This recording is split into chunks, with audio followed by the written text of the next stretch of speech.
AI ghosts could be a serious threat to mental health, expert warns. This is by Neil McGullen on The Conversation. We all experience loss and grief. Imagine, though, that you don't need to say goodbye to your loved ones, that you can recreate them virtually so you can have conversations and find out how they are feeling. From Kim Kardashian's 40th birthday, then her then husband Kanye West gifted her with a hologram of her dead father, Robert Kardashian. Reportedly, Kim Kardashian reacted with disbelief and joy to the virtual appearance of her father at her birthday party. Being able to see a long dead, much missed loved one moving and talking again might offer comfort to those left behind. After all, resurrecting a deceased loved one might seem miraculous and possibly more than a little creepy, but what's the impact on our health? Are AI ghosts a help to or hindrance to the grieving process?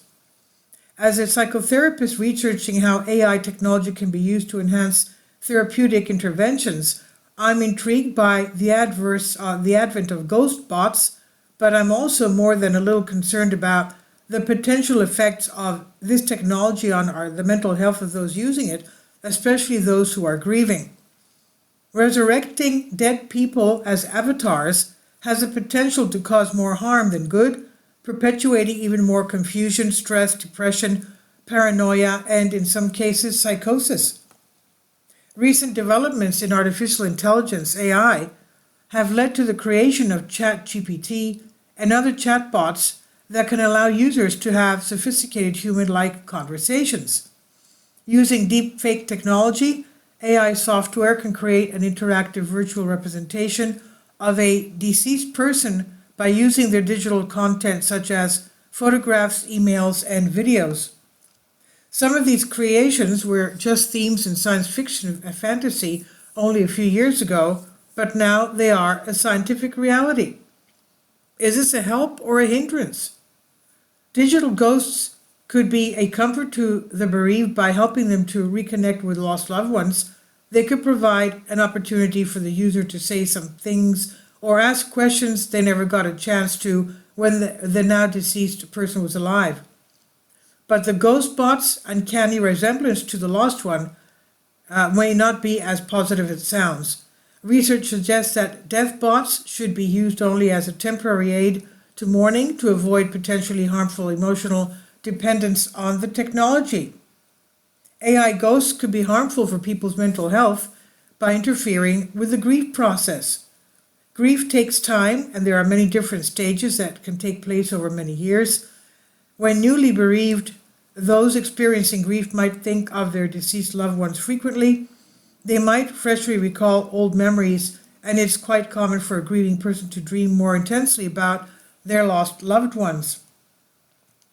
The psychoanalyst Sigmund Freud was concerned with how human beings respond to the experience of loss. He pointed out to potential added difficulties for those grieving if there's negativity surrounding the death. For example, if a person had ambivalent feelings towards someone and they died, the person could be left with a sense of guilt. Or if a person died in horrific circumstances such as murder, a grieving person might find it more difficult to accept this. Freud referred to this as melancholia, but it can also be referred to as complicated grief. In some extreme cases, a person may experience apparitions and hallucination, and that they see the dead person and begin to believe they are alive. AI ghost bots could further traumatize someone experiencing complicated grief and may exacerbate associated problems such as hallucinations. The chatbot horror. There are also risks that these ghost bots could say harmful things or give bad advice to someone in mourning. Similar generative software such as ChatGPT chatbots are already widely criticized for giving misinformation to users. Imagine if the AI technology went rogue and started to make inappropriate remarks to the user, a situation experienced by journalist Kevin Roose in 2023 when a Bing chatbot tried to get him to leave his wife. That would be very hurtful if a deceased father was conjured up as an AI ghost by a son or a daughter to hear comments that they were not loved or liked, or were not even their father's favorite. Or in a more extreme scenario, if the ghost bot suggested the user join them in death or they would do harm to someone. This may sound like a plot from a horror movie, but it's not so far-fetched. In 2023, the UK's Labour Party outlined a law to prevent the training of AI to incite violence. This was a response to the attempted assassination of the Queen earlier in the year by a man who was encouraged by his chatbot girlfriend, with whom he had an emotional and intimate relationship, quote unquote. The creators of ChatGPT currently acknowledge that the software makes errors and still not fully reliable because it fabricates information. Who knows how a person's texts, emails, or videos will be interpreted and what content will be generated by its AI technology. In any event, it appears that no matter how far this technology advances, there will be a need for considerable oversight and human supervision. Forgetting is healthy. This latest tech says a lot about our digital culture and infinite possibilities with no limits. Data can be stored on the cloud indefinitely, and everything is retrievable and nothing truly deleted or destroyed. Forgetting is an important element of healthy grief, but in order to forget, people will need to find new and meaningful ways of remembering the deceased person.